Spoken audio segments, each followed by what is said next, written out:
आज ऐसे पवित्र मौके पर बंगाल की भूमि पर आने का मुझे सौभाग्य मिला है और उसमें भी भारत और बांग्लादेश की सीमा पर आने का सौभाग्य मिला है। आज कवि गुरु रविंद्रनाथ ठाकुर का जन्म जयंती है। बंगाली कैलेंडर के हिसाब से आज कवि गुरु का जन्म हुआ था और पूरे विश्व में कवि गुरु अकेले अपने आप में ऐसे व्यक्ति है जिनको 2 देशों का राष्ट्रगीत लिखने का सम्मान प्राप्त हुआ। बांग्लादेश का राष्ट्रगीत भी कवि गुरु की कलम से लिखा गया और भारत का भी राष्ट्रगान कवि गुरु की कलम से लिखा गया। आज मैं इस मौके पर वो महामानव को, विश्व मानव को विनम्रता पूर्वक श्रद्धांजलि देकर मेरी बात की शुरुआत करना चाहता हूं। आज यहां पर लैंड पोर्ट अथॉरिटी और बीएसएफ की कई सारी योजनाओं का शुभारंभ और भूमि पूजन हुआ है। मित्रों, लैंड पोर्ट अथॉरिटी हमारी सहयोगी सीमा पर न केवल भारत के अर्थतंत्र को गति देने वाली संस्था है, इसके साथ साथ भारत के मैत्री के संदेश का राजदूत भी लैंड पोर्ट अथॉरिटी। हमारी 15,000 किलोमीटर लंबी भूमि सीमा और दक्षिण एशिया के सारे देशों के साथ हमारे सांस्कृतिक संबंध, राजद्वारी संबंध और व्यापारी संबंध को आगे बढ़ाने के लिए लैंड पोर्ट अथॉरिटी एक बहुत बड़ी संस्था है, जिसको मोदी जी ने 2016 से एक प्रकार से नई गति, नई दिशा और नए आयाम देने का काम किया है। मित्रों, लैंड पोर्ट पोल पर मैं आज आया हूं तब लगभग प्रतिदिन 600 से 700 ट्रक का यातायात और व्यापार इस लैंड पोर्ट से होता है।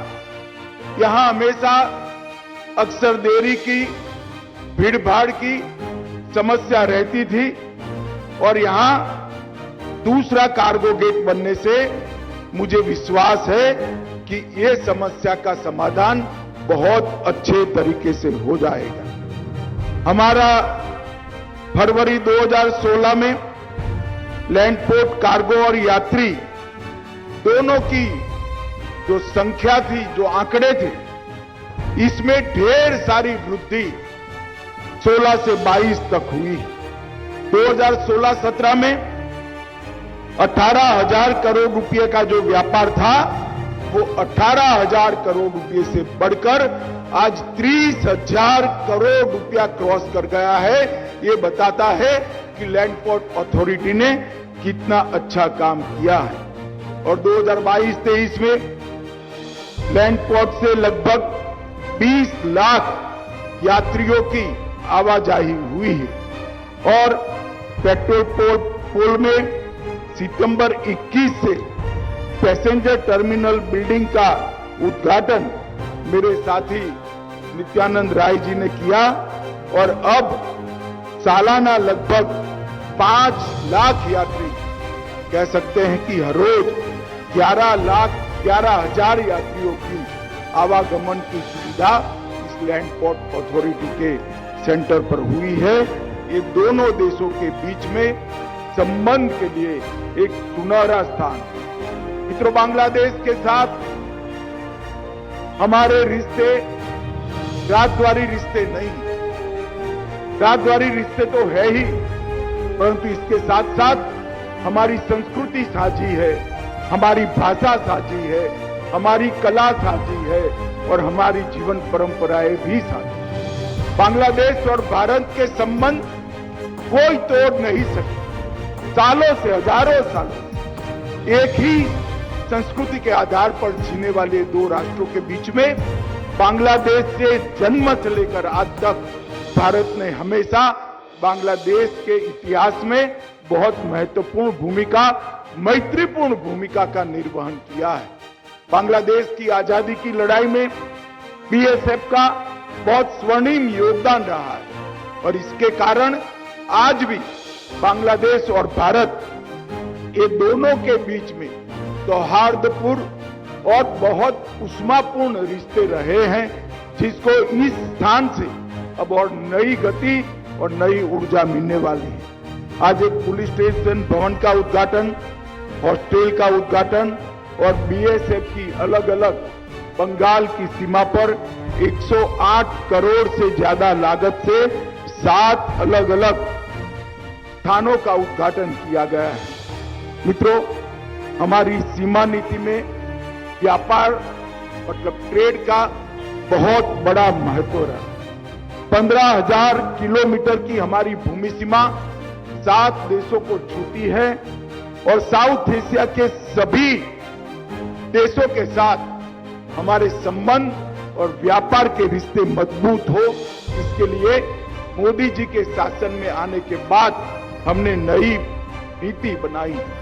इस नीति को अगर मैं समराइज करता हूं तो पहले बॉर्डर इंफ्रास्ट्रक्चर नहीं था, कनेक्टिविटी नहीं थी, ट्रेड भी बहुत कम था, पीपल्स टू पीपल्स कनेक्टिविटी भी कम थी और बॉर्डर विलेज डेवलपमेंट भी नहीं था। आज बॉर्डर के इंफ्रास्ट्रक्चर का डेवलपमेंट हो रहा है, कनेक्टिविटी बढ़ रही है, देशों के साथ ट्रेड बढ़ रहा है, पीपल्स टू पीपल कनेक्टिविटी भी बढ़ रही है और बॉर्डर विलेज डेवलपमेंट के माध्यम से सीमा पर आए हुए गांव आज देश के प्रथम गांव बनने की दिशा में आगे बढ़े हैं। और हमारी सीमा सुरक्षा, इसकी नीति भी हमारी बहुत स्पष्ट है।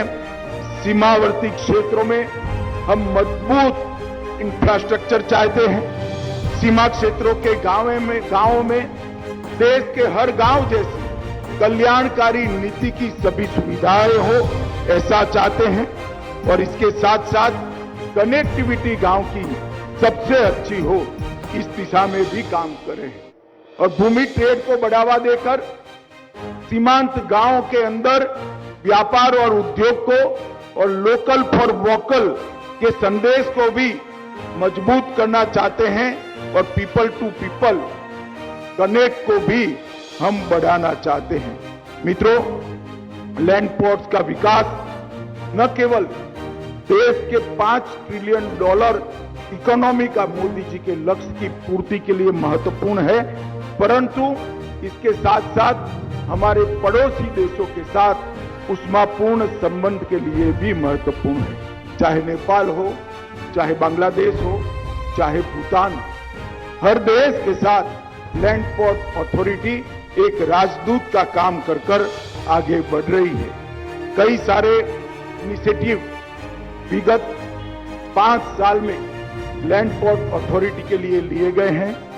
Port automation system, land port management system, land port digital security और monitoring system, digital port asset management system, सुविधा पोर्टल से वाहन सुविधा प्रणाली, पुराने रक्सौल लैंड कस्टम स्टेशन का मार्ग बंद करना, एकीकृत जांच चौकी अटारी में बनाना, अगरतला लैंड पोर्ट पर यात्री सुविधाएं देना और भूमिपत्तन सुतारकंडी का विकास करना।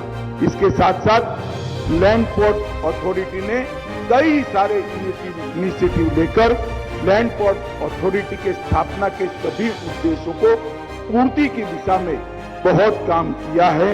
इसलिए मैं आज इस मंच पर से लैंड पोर्ट अथॉरिटी से जुड़े हुए इनके अध्यक्ष से लेकर छोटे से छोटे कर्मचारी तक सभी को बहुत मनपूर्वक बधाई और शुभकामनाएं देना चाहता हूं। बीएसएफ ने भी बर्फीली चोटियों से लेकर थर पार करके रण तक भूमि सीमा से लेकर बंगाल की समुद्री सीमा तक और नदी की सीमा तक, जंगल महल तक ढेर सारी हमारी भूमि की सीमाओं की सुरक्षा के लिए कोई कसर नहीं छोड़ी। बीएसएफ की बगैर भारत की सीमाओं की, भूमि सीमाओं की सुरक्षा की कल्पना ही नहीं की जा सकती। इसलिए बीएसएफ के हर जवान को मैं हमेशा कहता हूं कि जब बीएसएफ का जवान सीमा पर तैनात होता है, देश में किसी को भी भूमि सीमा की सुरक्षा की कतई चिंता नहीं होती है। ये देश के लिए बड़ा विश्वास का वातावरण बीएसएफ ने खड़ा किया है। आज मैं दोनों संस्थाओं को, लैंड पोर्ट अथॉरिटी और बीएसएफ को मनपूर्वक धन्यवाद और अभिनंदन करना चाहता हूं।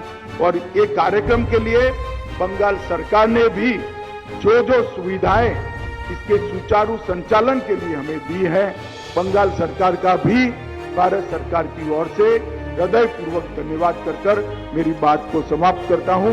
मेरे साथ बोलिए, भारत माता की, भारत माता की।